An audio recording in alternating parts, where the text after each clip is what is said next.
Just quickly, before we get into today's episode, after this episode, we're taking a break for about a month because I'm going to New Zealand for a little holiday. The Flightless Bird returns. I'm going to try and record some audio while I'm there. I always like recording reverse Flightless Birds. But yeah, so we will be back in August. In the meantime, enjoy this episode.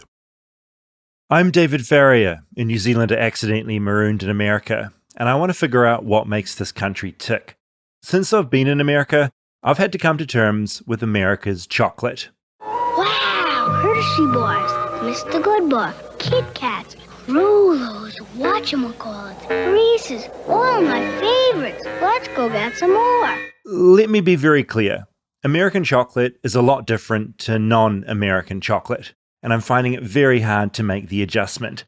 Putting it simply, to my taste buds, New Zealand chocolate just tastes way better. Putting it bluntly, American chocolate tastes bad. I wondered if I was the only one thinking this, considering the North American chocolate market is valued at a whopping $40 billion. Then I got a message. It was in my DMs on Instagram. It said, American chocolate is shit.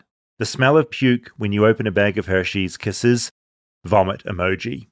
I looked at that vomit emoji and I felt seen. Here was a random internet user that understood my dilemma. Why does American chocolate taste like puke? So, get ready to open a Mars bar, a Snickers, a Hershey's chocolate kiss, because this is the chocolate episode. Flightless, flightless, flightless bird touchdown in America. I'm a flightless bird touchdown in America. Oh, God. Are we going to get sued? No, it's fine. We're safe. Big chocolate's gonna come for you. Big chocolate. Yeah, this is... I'm a bit worried. Yeah, look, as long as we say occasionally alleged, we're going to be fine. Alleged is the key thing. You say a statement that could be defamatory. Ew. Oh, what just happened? Speaking of gross puke, What just happened? this water tastes bad. Or I thought you got a hair in your coffee or the something. cup. Ew. Okay, maybe do a little wash. Do you want me to get you a water? No. Do you need water to wash it out? I thought maybe you got a hair in your coffee. Yeah, it or looked like a something. hair. You were pulling Yeah. out. Well, that's not what it was. That's how I feel when I taste American chocolate. Oh, God. Disgusting. Okay. Awful. Tell me what you, on first taste, you taste vomit? It tastes off. Like So what? it- I need look, more info. It tastes off. I mean, I've been growing up in the land of luxury. I've been growing up in New Zealand. If I take a trip to New Zealand, whenever I come back, I will have a suitcase that is just full of New Zealand chocolate. Yes. So I've got Whittaker's in there. That's our main good chocolate right now, I would Yeah. say. Cadbury used to be our thing, but they changed their recipe a bit. Oh. But once you've tasted New Zealand chocolate, you just don't go back. But what I find strange is I've occasionally bought you guys New Zealand chocolate. You have. I think for you, that's the disgusting chocolate because you haven't reacted all that well. Well, listen, it definitely wasn't disgusting. Okay. It was good. It was All very right. good.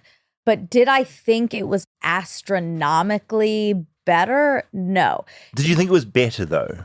You're like, this chocolate tastes better than this rancid American stuff I've grown up with. I really don't remember the last time I've eaten that kind of chocolate. The Halloween candy chocolate. You're not eating it. I haven't eaten that in a long time, but I do love chocolate and I eat Yeah. a lot of it. But I mainly eat, It'll be in a brownie or something. well, sure. But even if I eat a bar, it's like a nice bar from Whole Foods. You're an upmarket gal. And I yeah, wonder- you're watching into Erewhon. You're getting a $20 tiny little crumb of chocolate and Well, you're going, You know, I've been Delicious. eating an Erewhon burrito every day for the past 2 weeks. it does not surprise me. It's so Is it good? good. I had a smoothie from there and it was really good. We should do an Erewhon episode. We have to. We Yeah, must. I think that's a whole other phenomenon. Okay, so I wonder if you did any research on this or if you were just looking at like big chocolate, which I think you were. Big chalk. I wonder how the artisan chocolate compares to New Zealand chocolate. And I bet that's way more comparable, which is why when I tasted yours, it didn't taste extremely Okay, good. you're right. So you haven't been eating the chocolate kisses. You've been in Erewhon. You've been dining on the most luxurious chocolates that Yeah. America has to offer. So when I come in with my sort of middle of the road New Zealand chocolate, it tastes sort of similar. So for you, the Whittaker's is equivalent to our big chocolate. that's the norm. Yeah, God, imagine what a really fancy New Zealand chocolate would taste Can you- like. you When need- I go back, I'm Yeah. going to go back in about a month, and I'm going to look for some high-end shit. Try to get And I'm gonna bring it one back. $30 plus. Okay. Oh, God.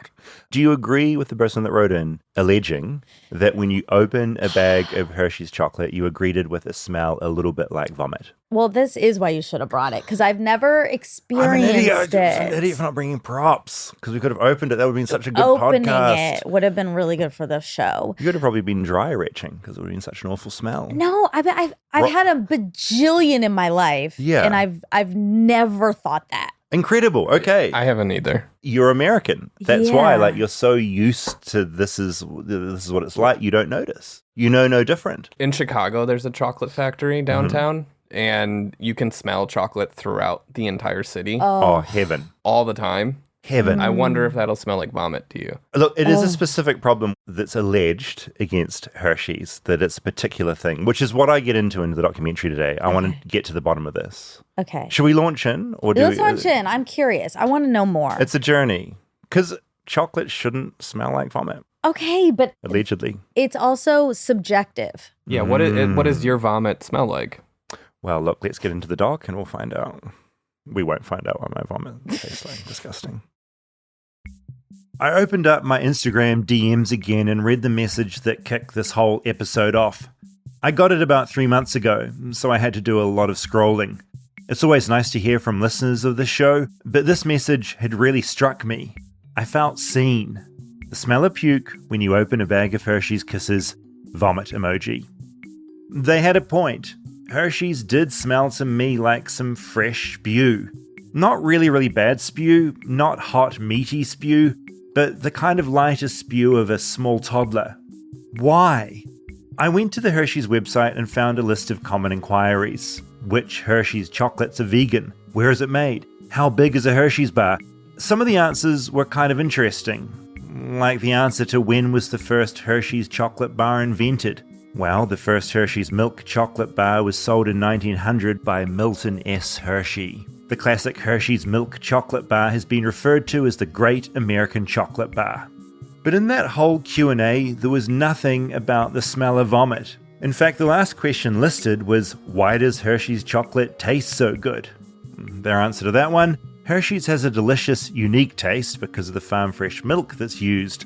Hershey's milk chocolate is one of the only milk chocolate brands in the world that still uses fresh milk in its production, giving it a distinctive taste. Fresh milk is the last thing I think about when I taste or smell Hershey's chocolate. And it was around this time I got an email from a Hershey's insider. They must have sensed my curiosity through the ether and had gotten in touch. They were a former Hershey's worker who had a theory about what was going on. She said she never signed any NDAs, so it was okay to talk. I can hear you so clearly. Where are we? Where are you? I'm in New York. This line is the clearest line I've had in a very long time. Let's cut to the chase. You got in touch because you used to work where? I used to work at Hershey. So if you're not familiar, they're one of the biggest manufacturers of chocolate in the United States. And then Mars is the other one. So they're like the big two. Oh, it's like Coca-Cola and Pepsi. Exactly. Most of the chocolate bars in America are made by one of the two, like Kit Kat, Reese's, Hershey, Payday. Those are all made by Hershey. And then Snickers, M&Ms, those are all made by Mars. Mars was founded 113 years ago in 1911. But Hershey's came a whole 17 years earlier, in 1894. And ever since, Hershey's has kept a tight grip on the American sweet tooth. Along the way, it's gobbled up other brands, each deal worth hundreds of millions of dollars. It bought Dot's home-style pretzels in a deal rumored to be over $1 billion. I worked in sales. My territory was rural Virginia. So I was going into grocery stores and convenience stores in rural Virginia and setting up displays and working with the ordering managers to order more product. The way she tells it, Mars was always in the firing line, a battle almost as old as America itself. I mean, there was a lot of drama in the field about the Mars salespeople. So, I was encouraged to take Mars product off the shelf and throw it in the garbage and replace it with Hershey product. Crazy stuff like that. Seriously? Yeah. I don't know if they still do it. This was back in 2009. I'm old now, but the Hershey bars have a clear expiration date on them, but the Mars bars don't. If you look at like a Snickers bar or like a bag of M&Ms, they don't have an expiration date on them. It's like a code, so you need to know what the code means in order to decipher. And it's not really an expiration, it's a Best By. So we knew what the code was. So if I noticed there was a bunch of Mars product on a shelf that was expired or past its Best By date, I would tell them, throw it out and order more of the Hershey product to replace it. So it was like the candy wars. I should mention, just to legally protect myself from Flightless Bird, all of this is allegedly. Allegedly, allegedly, allegedly. And with that statement, I'm reminded of what this episode is all about. The mystery of the strange taste, the strange odor of Hershey's chocolate. Tell me what you learned about the flavor of Hershey's and why it's put in the chocolate. Yes. So basically, Milton S. Hershey was the founder of Hershey Chocolate, and he, I believe, was one of the first to start making milk chocolate. And they used milk, obviously, in milk chocolate, but refrigerated trucks were not invented or of technology of that time. So by the time the trucks got to the factory, the milk was spoiled. So they were actually producing milk chocolate with spoiled milk, but no one really knew or noticed. And then eventually, when refrigerated trucks started being used commercially in the United States, the milk wasn't spoiled anymore. And customers noticed a difference and didn't like the way the chocolate tasted anymore. So, according to my source, Hershey's did something to make the milk taste spoiled again. Is it spoilt or spoiled? I'm going with spoiled. I believe in the 80s, they developed this flavoring that is an artificial flavor that tastes like spoiled milk. I consulted some other emails I'd gotten over the course of my investigation, all with allegations of this artificial flavoring. I used to work for Hershey's and learned that Hershey bars and many other brands of chocolate are made with a flavoring to mimic spoiled. Read one. So just over time, Americans just slowly learned to love this taste of spoiled milk. Yeah, and I mean, there's a lot of different food items in the US that taste much differently than in other countries, which I'm sure you've experienced as well. But something was bugging me. All of this talk of flavoring being added to mimic putrefying milk, it was all just alleged. A state of mind that was starting to make me feel uneasy. I didn't want alleged. I wanted facts. I did some Googling and found an article in the Daily Mail had gone viral years ago claiming that butyric acid is added to Hershey's chocolate. Butyric acid, which is also found in rancid butter, Parmesan cheese, and yes, in vomit. Now, the Daily Mail is definitely not trustworthy, and it was a headline that was then repeated by the Huffington Post just last year. Reading further down in that Huffington Post piece, they had gotten comment from Hershey's, who said there'd been a lot of urban legends and inaccurate and just plain false reporting on the brand's chocolate over the years. Hershey's then outright said they do not add butyric acid to our chocolate. What the hell was going on? There was no denying the smell of spew, the gentle aroma of vomit, but with no added flavouring to cause it, what was happening? I'd have to dig deeper. I'd have to talk to someone deep in the world of flavour. So I know you asked me if I had anyone, any contacts that work in that industry that you could interview. And I do, but I don't talk to her anymore. Oh, what happened? We had a major falling out. I was learning in the world of American chocolate, there was drama at nearly every turn.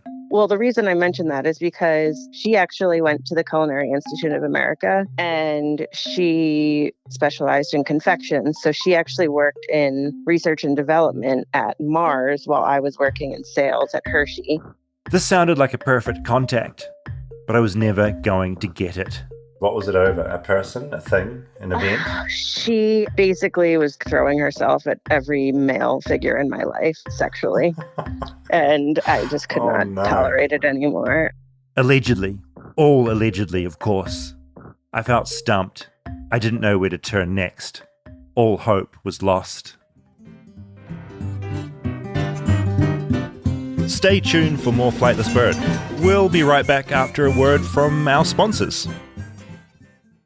Flightless Bird is brought to you by Helix. Now, I have been in America for almost 3 years now, and that means almost 3 years of sleeping on my Helix mattress. And I would argue that I am having some of the best sleeps of my life. Yeah, you do seem much more rested than when you first arrived. Now, I'm feeling good. The Helix lineup offers 20 different unique mattresses, which include their award-winning Luxe and their ultra-premium Elite collections, and the Helix Plus collection, which is a mattress designed for big and tall sleepers. You can also get, if you have children, it's very handy. You don't want a child in a big giant bed, so get them a Helix Kids mattress. It's smaller, and that's better for the child. I've got a Helix Midnight mattress because I like to sleep on my side of my back, and that does me just fine. But you basically go to their website, you take the Helix quiz, you get matched with the mattress that's going to fit your body and sleep patterns, and the mattress turns up at your door, and boom, you're sorted. Just remember, everyone's unique and everyone sleeps differently. That's why Helix has several different mattresses models to choose from, each designed for specific sleep positions and feel preferences. Helix is offering up to 30% off all mattress orders and 2 free pillows for our listeners. Go to helixsleep.com/bird. That's helixsleep.com/bird. This is their best offer yet, and it won't last long. With Helix, better sleep starts now. Flightless Bird is sponsored by BetterHelp. Now, Monica, we were talking about this, about comparing our lives to others. Yes. In New Zealand, it's something I'm very familiar with. And I would say that social media has made that a lot worse. We all know this because we're now constantly, especially young adults, comparing their lives to literally the rest of the planet. It's not the greatest thing to do. They say that comparison is the thief of joy. They do say It's that. so easy to envy other people's lives. Obviously, we both are in therapy. We talk about it all the time. You had a not great experience at first with therapy, and then you threw your computer in the garbage. And then you persevered and you found a new therapist. And that's what's great about BetterHelp. You aren't stuck with a therapist because not every therapist is going to be right for you. It might take a minute to find the right fit, but with BetterHelp, it's easy because it's all in one place. Yeah, and if you get matched and you don't like them, you can just swap them out. And that's what I really like. So stop comparing and start focusing with BetterHelp. Visit betterhelp.com/bird today to get 10% off your first month. That's BetterHelp, HELP.com/bird.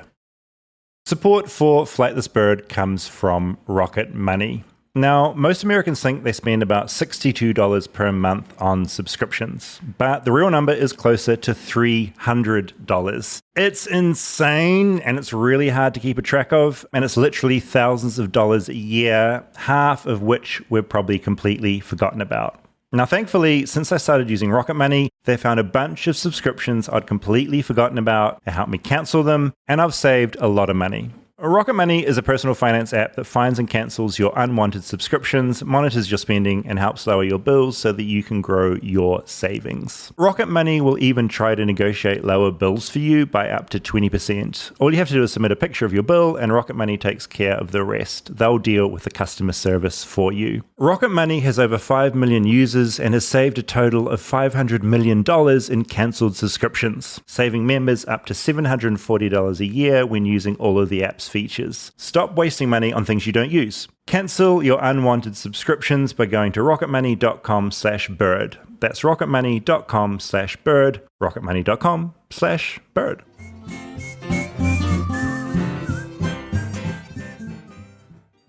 And all these twists and turns. There's a lot happening going on. So to be very clear, so far I've discovered nothing is added to mimic the flavor of spoiled milk. That's a myth that's been going around forever. Okay. And I think my insider had gotten on board with that myth and was just recounting something that's been told throughout the ages. Right. This idea that something has been added specifically to cause that flavor. And we know now that's not the truth. Because it was the butyric acid rumor. The butyric acid rumor that was added. Well, this is interesting because ding, ding, ding, this morning before I got here, I was making my tea. I did not. But I was making my tea and I make it English style. Beautiful. So I add milk. How do you make a tea as an American? I'm just curious if it differs to how I'd make it in New Zealand. Well, I use a kettle now. Beautiful. And I let the tea bag steep for about 3 to 5 minutes. Beautiful. Then I take it out and then I add a little milk. Great. And then I stir it up. Yeah, I do it the impatient way, which is like a toddler. I put the tea bag and I slam it around with a spoon, grinding into the sides. To get it You get to get all squished out. Squished out. Terrible. Milk in, bit of sugar, I'm away. Yeah. Terrible way to make tea. Yeah, you want it to steep. Yeah. Got no patience. I don't do sugar in it. But anyway, so when I took out the milk, I always smell it. It's just a habit. As soon as you open it, you smell the milk. Yeah. And I was like, maybe on the edge. Okay. It was really hard to tell. Did you have an expiry date on the carton? Yes, and I'm not even close. Okay, miles away. The weird thing is that I've noticed about my milk lately Yeah. is the expiration date's much further. It used to be like you had like a week. Yeah, so I'm so curious about this. I feel like I've noticed the same thing as well. Yeah. And I don't know what is happening. I don't know what is happening Are they either. just stocking where we're shopping with fresher milk so it outlasts the, But you'd think if it was fresher, it would actually be, you'd have a smaller amount of time. Normally, because there's less like chemicals and preservatives. You're thinking of it from a chemical perspective. Milk used to be like, the expiration date would be like a week out. A couple of days away. Yeah. You're like, holy shit, I've got to drink this really quickly. Yes. So what did you do? It's like 2 months. Get a little sniff? Yeah, so I took a little sniff. I was like, oh God, maybe, but I think it's fine. Maybe it's the refrigerator. So I like moved it into another room and was smelling it. It was a whole thing. And I ended up putting it in the tea, mixed it up, and I didn't drink it. I got too scared. Couldn't do it. There's nothing worse than the slightly off taste of a dairy product. I mean, talk about spew. Yeah, it's no good. One of the joys of if you're having oat or almond, all these other milks, is the expiry date is years away. Yeah, exactly. That shit can just sit around forever. I know. But anyways, this is all very dingy because we're talking about spoiled milk. This is so weird to me because I bet Reese's are top 3 most consumed. No, and that's what I find fascinating. America. It's popular. It's massive. So, I mean, that's what I find so fascinating. Despite this odd smell, let's say it's odd. Okay, that's kind of the word that Hershey's would use. It's a smell, not a taste, or both. Well, this is what we sort of get into, smell and taste. They're sort of a linked thing, aren't they? If you're smelling a bit of vom, then it's going to factor into the taste a little bit, But you smell it first. It hits me like a brick in the face when I open a bag. Yeah, it's a really odd thing. And I know I'm not going crazy because I have talked to so many people that have this exact same reaction.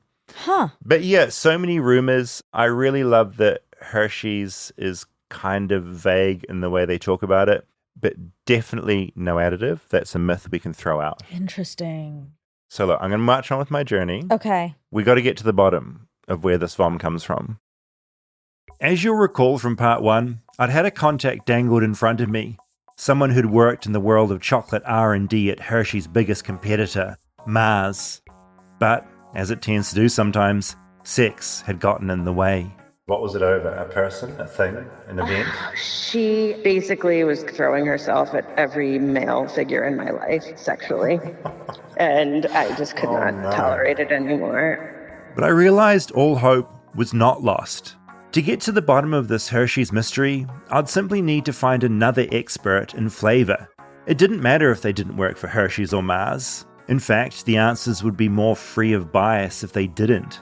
I'm Barb Stuckey. I'm the Chief Innovation and Marketing Officer at Matson, and we are a Silicon Valley-based food and beverage innovation firm. We work with clients ranging from a guy with an idea to some of the world's largest global companies, and we help them come up with new product ideas, and then we formulate the products and commercialize them.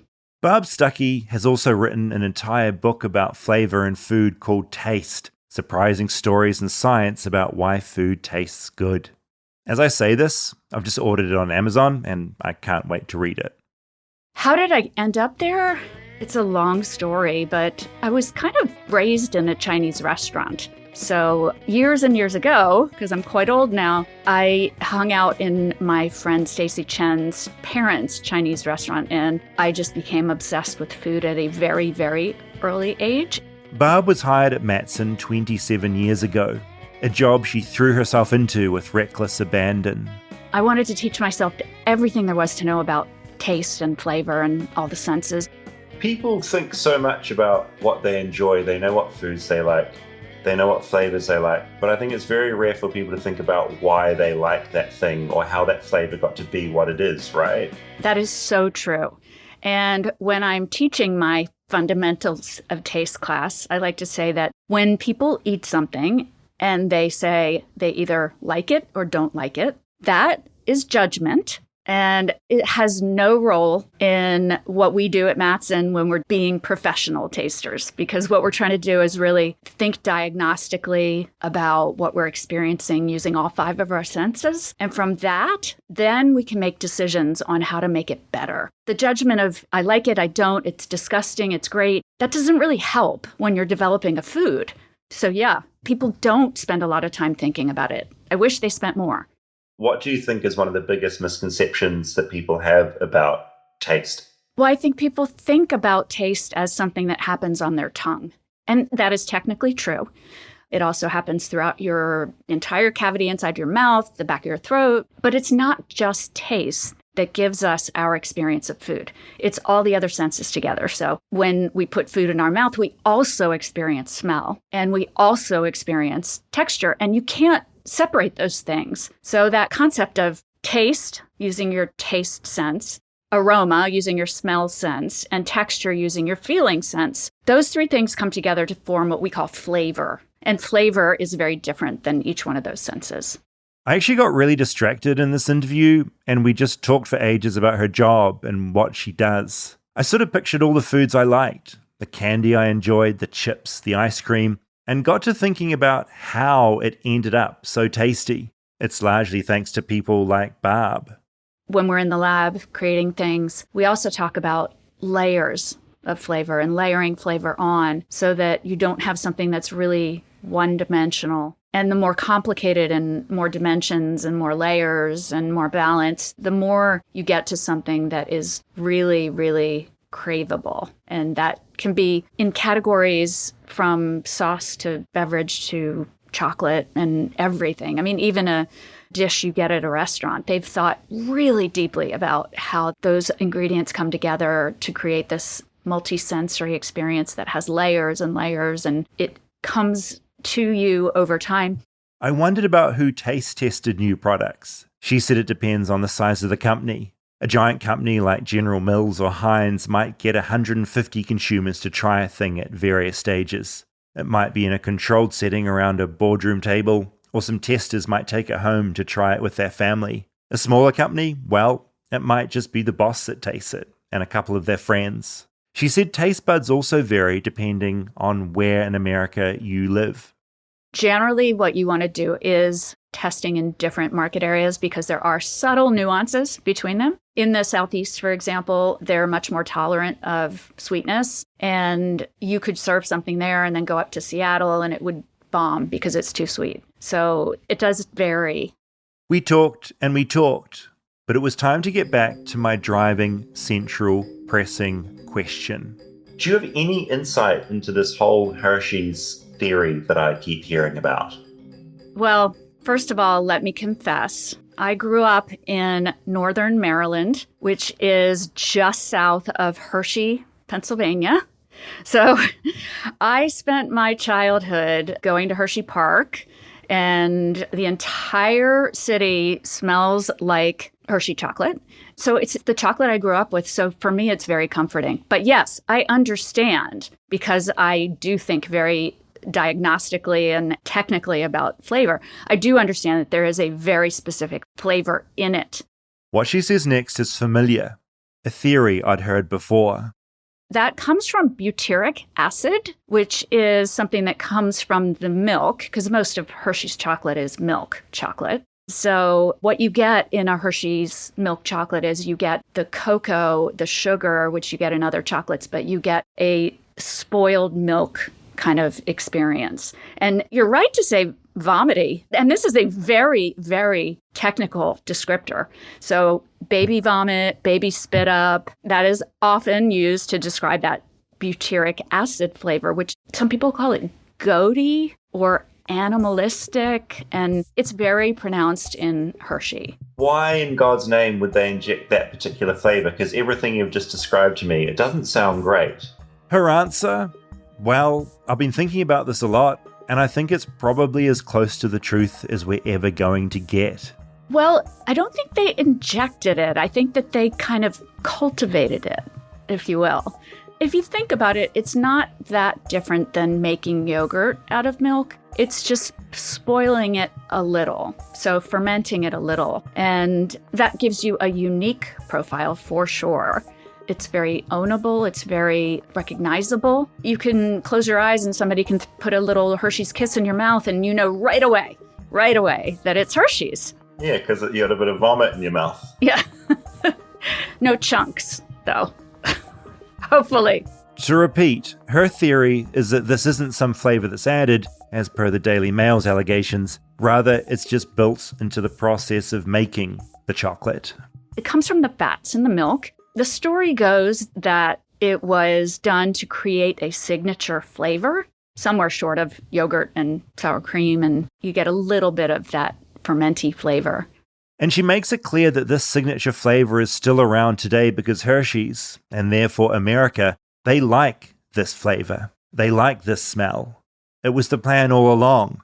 Well, maybe not quite the plan. I'm not sure that that's the whole truth, to be honest. I have my own belief that usually things like this in the food world happen because something went wrong or something went right in a way that nobody really understood. And this is probably about someone who came over from Europe and was making chocolate in a new place with new milk and new cocoa, and they just stumbled upon something that seemed to be different and ownable.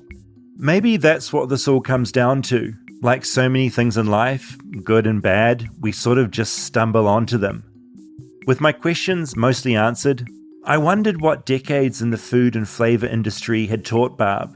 And it turns out she's less concerned about the flavours of food, including the gentle hint of baby vomit, and more about how we're eating food.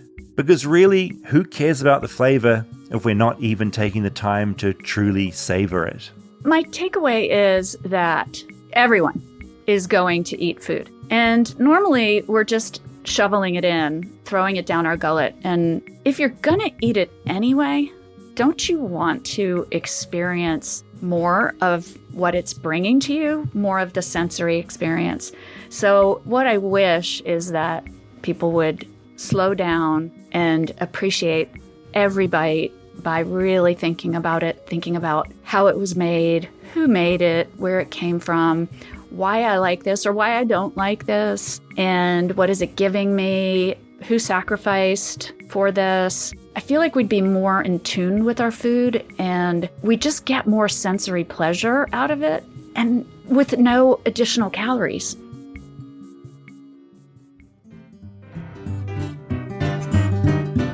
Stay tuned for more Flightless Bird. We'll be right back after a word from our sponsors. This episode of Flightless Bird is brought to you by Booking.com. Booking.yeah. It's finally time for summer travel, and I am pumped because I like traveling. I like traveling for myself, and I like traveling for this show. Yes, it is so fun. I do get very excited about summer travel. Where's your favorite place to travel to in America that's not going home? Like, where would you? New York. New York. Yeah. I think I am going to go back in the summer.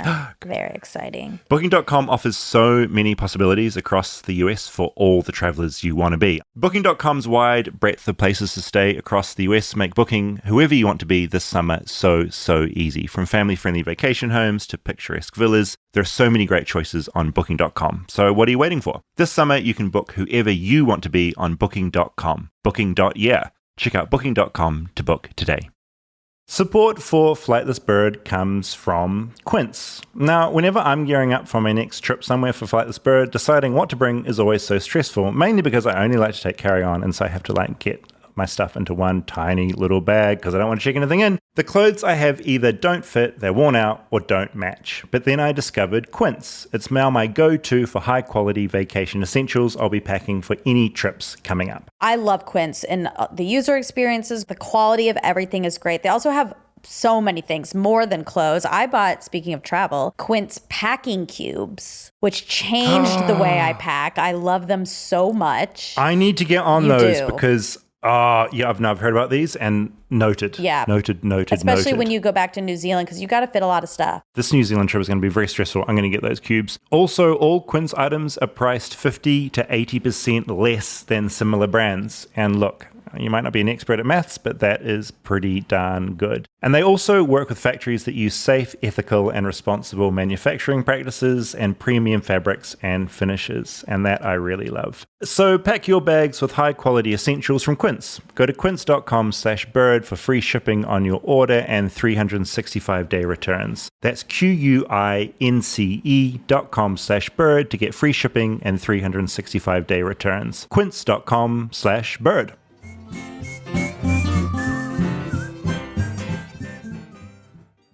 I loved her so much. She was very so smart. interesting. She was so smart. That book Taste literally just arrived this morning. I'd hoped to have read it before we were recording up here, but I'm going to read it Sounds next good. week. Yeah, she's smart. Okay, wow. So many theories. And look, just quickly, I think it's my theory. Hershey's secretly loves all this. Because this conversation, we're not the first to have it. If you Google this, it's everywhere. And Hershey's never gives a really clear answer. They're always a little bit vague. Well, of course. And Like, this you would all kind of never like as keeps popping up in a really fun way. Well, do you like sour cream? Love sour cream. And Load do you like me up. yogurt? I guzzle down You do? yogurt. So Yeah. you do like a fermented taste. I love it. Yeah, give me fermented everything, but not in my choc. Yeah. I like my choc just to be sugary and cocoa-y, no fermentation. That's just me, but other people, and obviously a lot of Americans, disagree. Or we just are used to that. Yeah, that's what it is. That's what it is. Their signature flavor, as they like to call it, which I really love. That's why they put it. Gosh. I should also note, I did reach out to Hershey's for comment. I gave them a deadline. I said, this is what the episode talks about. I ran past them what they had already told to the HuffPost last year, and just zilch, nothing. Okay. If Hershey's wants to get in touch, please reach out because I want to hear from you. Yeah. I mean, I think sort of what we got down to was they have a process of When they're making curating their chocolate. Yeah. And in it, there is something they do specifically, It's a not process thing. butyric acid, but something in the way they're processing the milk that is creating that taste. Completely. Yeah. Nothing is being added separately to be like, oh, we've got to add this flavor. It just happens naturally in the process. And around that has come up all that other law we heard, like back in the day, they didn't have refrigerated Right, trucks that and was all that interesting. stuff. That's just a theory. It's all theories we don't know. Yeah. But also, I kind of like that they use real milk. Oh, it's great. All I'm for kind it. of surprised. I would think with a big company like that, you would not use a real product. You'd use some sort of powder or something. Yeah, it's the American way, right? Yeah. I also love the idea that I've never really thought about the chocolate wars between those two giant companies. Yeah. Also love that this. could be a movie. I mean, it's all Netflix doing at the moment. It's just making like how these got made things. Yes. But yeah, I like that there's a chocolate war going on. I like there are whole towns in America and areas of towns that just stink of chocolate. Oh, I Love want to that. live there. I'm jealous of you, Rob. It was pretty great to wake up in the morning and just smell chocolate throughout the city. Oh my God. Heaven. Do you think the rates of diabetes in that area would be higher? Because Yeah, if you that would wake be up, good to know. yeah, and you're smelling sugar, I assume something happens psychologically where you start craving sugar more than others. I wouldn't be able to deal with it. I mean, I eat so much sweet stuff. I've stopped myself buying chocolate and cookies and stuff at the supermarket because I've got no off switch. You know this about me. Right. I've eaten stuff that I mean to bring into you sometimes because like I just get greedy and Yeah, want to the eat donuts, you Yeah. keep eating them before you bring them to people. I also want to admit that I felt a bit guilty when she was saying at the end about savoring food because I'm one of those people, if I could just guzzle my food up through a straw, Ew. I would. Really? Yeah, like we have a thing in New Zealand called Complan, which is, it's marketed as like, you can live on this.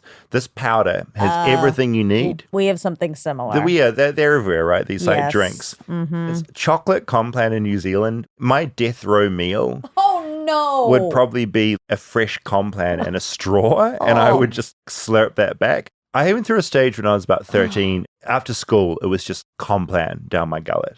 My point is, I don't appreciate food. taking my time with food. Yeah. And which is, I think, the opposite to both Rob and yourself. Yeah. Because especially like in LA, people love that process. I don't have that sophistication. But you like food, right? Yeah, I mean, like eating. I don't like chewing that much. Like, I don't love it. And to be honest, sometimes you get dinner fatigue in this city, especially because people are always going out, which is nice. Like people want to go out and eat and be social. sometimes I'm like, I'm sick of sitting around a table waiting for like the entrees, the mains, the dessert. Can we get the check? That feeling in America, you've been sitting for 4 hours at a dinner, you're fucking exhausted, you want to go home. Wow. It's like, bring me the check. In Europe, it's times 12. The whole point is when you go to dinner is to be there for a long time. Yeah. They don't bring the check fast. They're not trying to turn tables. In America, it's much quick? faster. Yeah. Oh my God. Rob, you had your mouth open there. I've taken you to enough nice dinners. Can you not savor the food No, differently Rob, when it's that? I try, and like I see, because it's like I feel like when you invite me to a dinner, it's like that feeling when I try and show someone a movie I love. I'm sitting there and I'm just hoping they love it. I'm learning slowly, but in the back of my mind, I have to be honest, Rob, sometimes when I'm sitting at a meal, I'm like, I could have done this in 3 minutes if it was Complan. I could have slurped it back. I'd be full. Well, you're missing the point. Right. That's not the point. The point isn't What's the point? Food. It's the experience and the people and you just don't want to talk to your friends. Maybe sometimes I'm antisocial. It's an element of that, but it's also, I don't know. The whole savoring food thing, I think, is a little bit lost on me sometimes. Yeah, that's okay. Yeah. At least you know it about yourself and you can talk to your therapist about it. When I come back from New Zealand, I'm going to bring fancy chocolate for you both, and I'm going to bring a big box of Complan. Ew, yeah, that's unnecessary. Maybe for you, you can do that. That's unnecessary. Is it marketed as a weight loss? No, it's not weight loss. My memory of Complan is you can live on this shit. Don't worry about eating. Have Complan. Like Soylent was the thing here, right? That they went through. That was like a big thing here for a while, right? It sounds Soylent. like Slim Fast is exactly what it sounds like. Yeah, Slim Fast. It drinks. Check that out. Shakes. Oh my God. But Hello. Slim Fast is marketed as a weight loss. Yeah, you drink this instead of having a meal. Yeah. Okay. And I just say for the record, I definitely don't endorse the Complan life. We should be eating whole foods. Yeah. We absolutely should be. I'm just saying I so easily swing in that terrible direction if left to my own devices. Because you just want to be efficient. Kind of. It's a bit like the board game thing where I get impatient with rules being explained. I think it's impatience. If there's toast in the toaster, I'm always popping it up early to see if it's done. Oh my God. And maybe you do have ADHD. Oh, no, I do. I've been diagnosed. You did get diagnosed? Oh, yeah. You went to the doctor? Yeah, I went to a clinic and went through all these tests. What do they ask? Just a lot of questions about your day and often to do with like your work and your personal life and task completion. Interesting. And how you feel emotionally about different things. Huh. So many questions. I should add that here in Los Angeles specifically, it is so easy to get diagnosed. I'd say almost too easy. In New Zealand, it's the opposite, where there are huge waiting queues. It's so expensive to get a diagnosis. So there'll be a ton of people in New Zealand that have ADHD and can't get in front of someone to get any kind of drugs. So yeah, I'm figuring out, I'm experimenting with medications now. I've tried a second one. It's a matter of getting that balance of the focus. Yeah. But not too, and I guess intense would be the word. Right. But yeah, I'm figuring that out. Wow. But yeah, that toast is being popped up. That makes Complan is being sucked back. Sense. There's like an efficiency, a timing, and impatience. Yeah, I just get a bit agitated easily by waiting, I think. Interesting. It might just be a shitty personality as well. No. Everyone's different. But I do love to savor a meal. Yeah. Well, my maybe favorite thing, really. save a Hershey's chocolate kiss next time you get a pack up. Maybe when you come back and you bring the New Zealand chocolate, we'll do a blind taste test. Taste test. Yes. With fancy American. Fancy American, New Zealand. Fancy New Zealand. That's and such a big good idea. chocolate American. Really, really good. I love this so much. Okay. You're done. That's perfect. I reckon when we do that, the Hershey's difference, that unique sort of vibe will be... stick out. I had a period of maybe like 6 weeks when I was 13 where I was fully addicted to Hershey's Kisses. Oh, right. I just like had to have one in my mouth at all times. Oh, incredible. Yeah. They're a size where it feels like it's not too much, right? It's just a little thing. And so you keep kind of having them. And you could kind of let it dissolve, a little bit of chewing it. And it became an obsession. I think I had that same phase too. I mean, sugar period. is addictive, right? Like Oh, that's tell just me about it. straight up true. So I'm sure after a few days of me just being like, oh, I'm eating a bunch of these, then I could not stop. Yeah. I sort of miss the marketing of the Hershey's Kiss. Is it like... Very love-based Valentine's Day. It is Valentine's-y. Yeah, Yes. it's like this is a romantic treat for a partner kind of a deal. Even though it looks like a small turd, which is It's very the- ironic. Allegedly. It's allegedly looks To like me- a boo emoji. To me, it looks like Yeah. a small turd. What's the deal with the wrapping? There's a little thing at the top Yeah. that you pull, and that pulls the wrapping off? Yeah. Yeah. Like America, eh? It's so good. Yeah, the Hershey's Kiss. I am a big fan of the Reese's Piece Me too. Buttercup. I like a Do you like peanut the buttery pieces thing. or the cup? Oh, the big cup. I like that big peanut buttery center. So Yum, it doesn't yum, yum. bother you, the taste. The peanut butter overpowers the baby Okay. bomb vibes. And so I'm guzzling that shit up. Yeah. But again, I can't buy that because I will just eat any chocolate in front of me. I eat it all. Would you eat a bunch of Hershey's Kisses? You would eat that even though that repulses you? I can do it. I'm just not happy about it. Wow. Calvin's Yeah. been sneaking chocolate lately too. It's hezzy. Like yesterday, he went in to get change into shorts and ate chocolate and brushed his teeth and came back outside. Do you caught him? Natalie caught him, yeah. Just chocolate all over his face. I love it because kids can't quite He cover it up. brushed his He teeth to brushed his- cover it Yeah, up. and then she found a Milky Way in his bed the night before. Oh, Wait, where's where's he getting Where's it? he getting it? We've got like a pantry drawer that's got his like candy that he eats on the weekend. Okay, so how did he deal with it when you raised it? Did he go into denial? Or? No, he admitted it. He knew he he's was such caught. a good kid. And did he cry? No, he didn't cry. We just had to tell Oh, him that he little can't guy. do that. Yeah. Wow. I love it when kids, there's so many studies around it, but when they find out that they can lie and that they Oh. can change the truth, because it just opens up this whole new world where, I can eat that chocolate and I can just say I didn't. And no one will know, and I can keep doing it. And brush my teeth. Yeah. I mean, that, That was smart. Yeah. It was. Really, really, really smart. Yeah, there's a real pushing of the boundaries that happen. You forget as kids, that's the point of being a kid, is understanding where the boundaries are. I do wish we could go back in time to our first lie. Oh my God. Like, I wonder what it was. Because it would have been this hugely exciting thing to try out. It's the first time you start to bend reality. You're like, I can just create my own version, and that's great because I can eat chocolate all the time. Oh, My first lie would have been so lame. all I of was them like, are. it's If true if enough. you're smart. Real badass.